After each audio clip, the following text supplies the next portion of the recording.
So typically, Robbie, we're getting together, talking a bit about land, a bit about the sales process and everything sort of pre-construction. Thought it'd be a really great opportunity to talk more about the construction process. So today we're very fortunate to have Pat McAuley from Metricon, obviously our construction manager, our go-to guy running the show. So Patrick, thank you for joining us. You're welcome, Steve. No worries at all. So to start, tell us a bit about your journey. What got you into construction? How did you lead up being the construction manager of the best brand and number one brand in the country? Yeah, so it goes back a little while. I was working for a contractor that was doing some work for a builder, for another volume builder, and I really was interested in getting into site supervision at the time, and I was studying, doing what was back then called a contractors management program through Master Builders Association. And in doing that, I realised there was a couple of things I needed to do to get a supervisor's licence. And in doing that, I let the construction manager know of the building company I was working for at the time that I was interested, and something popped up. And in my early 20s, I became a site manager supervisor there. I was there for 5 years, and after that, I moved into a very similar position here at Metricon, which we actually call a site manager, which is a bit different than a supervisor. You're very much the guy responsible for the entire site. So there's a key difference with that, yes? Yeah, there is. Right. There actually is. There is a very big difference, believe it or not. A lot of people think that's the same thing, but it's actually not. You're the person that's entirely charge of the site, not just the home that's being built. Fantastic. And there's a lot of other things that come in that. And then from being a sort of site supervisor into a site manager. Site manager, where you're wholly and solely responsible, and taking that right through all those projects, right through from commencement right through to completion. Okay, and I was at Metricon for 10 years, so I remember seeing you as a site manager back in the day, and certainly were even back then you were doing great things on site, and I think that's one of the great things about Metricon. So yeah, tell us about your time at Metricon. So probably I think I was a site manager for about 5 to 6 years here at Metricon, then progressed to a title of construction manager. Construction manager looks after the setup it is at Metricon, where a construction manager has site managers report into them. They're their first level of management. From there was another position that was created for me, which was on the back of the home builder boom, on the back end of COVID, was an area building manager. And from there, in the last 4 or so years, I've been the state building manager. Fantastic. So you're now solely in control of all our site managers?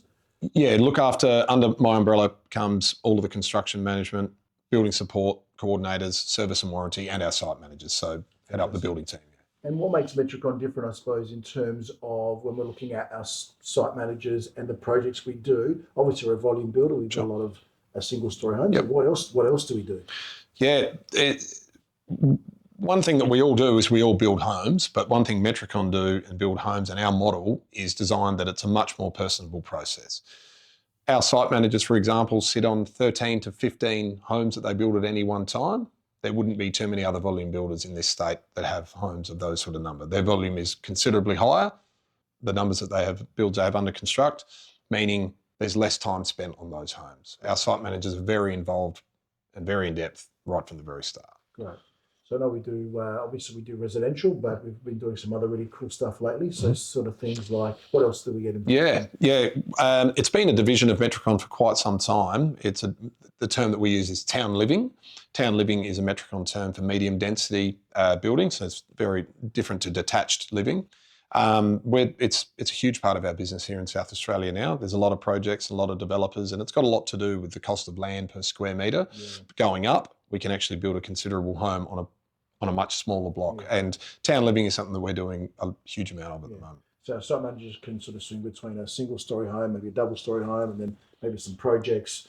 We sort of deal with a sort of first home buyer all the way up to a premium buyer as well. So we have some different brands as well in there. Absolutely. I think we're one of the very few builders that I know of that bat in all fields, right from entry-level homes to second or third home buyers to project developments, right up to very, very top of the tree. Yeah, and I've noticed that too, Robbie. One of the great things when I work with Metricon is when a client comes to see me, we've got this ability to go, hey, you're a first-home buyer, you're an investor, you're doing 1 into 4, 1 into 10, you're looking at a premium build. So the ability to be able to offer a client multiple products, I think, is one of the things that it does separate us from our competitors, as well as gives us the opportunity to serve a range of clients as well.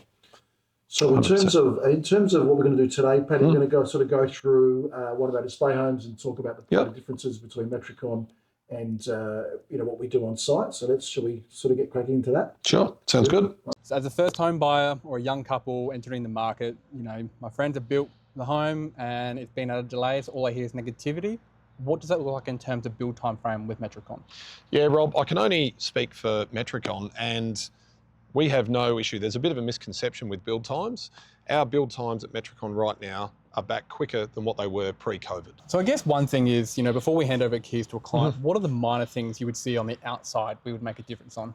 Yeah, Robbie, for example, is a very small and minor detail that's a Metriconism, we call it, that we do is if you have a look at a brick seal here, for example, we have a standard detail where every single brick seal overhang is 25 to 30 mil. Now that doesn't seem like much, but that means every single brick in that seal has been cut to get that standard finish as opposed to a full brick seal. You'll also notice that we've corked the control joint, the expansion joint to the side. That's written in the National Construction Code. However, there's a considerable number of volume builders that don't do that. One thing you see in a lot of homes, Paddy, is bulkheads. What are they and what are they there for? A bulkhead is basically, Rob, a lowering of the ceiling. So if you look up here, we've got a bulkhead through that opening. We've also got a bulkhead on that opening there. And it's actually a lowering of the ceiling where we change from room to room. The reason that they're done is to break up manufacturers' recommendations around plasterboard. You can't have more than 2 6-metre sheets end to end. And to do that, you either have to put an ugly control joint in your ceiling or we build a bulkhead. If we're going to build a bulkhead and lower the ceiling, we will do it so it makes it look like it's meant to be there. If you have a look at this bulkhead here, it lines up in 180 mil width with the nib wall at the end. So you'll see this nib here is 180 mil wide nib. It's 2 90 mil studs together, gives it a width of 180 mil. Our design teams spend a hell of a lot of time in putting together these designs so that that looks like it's meant to be there.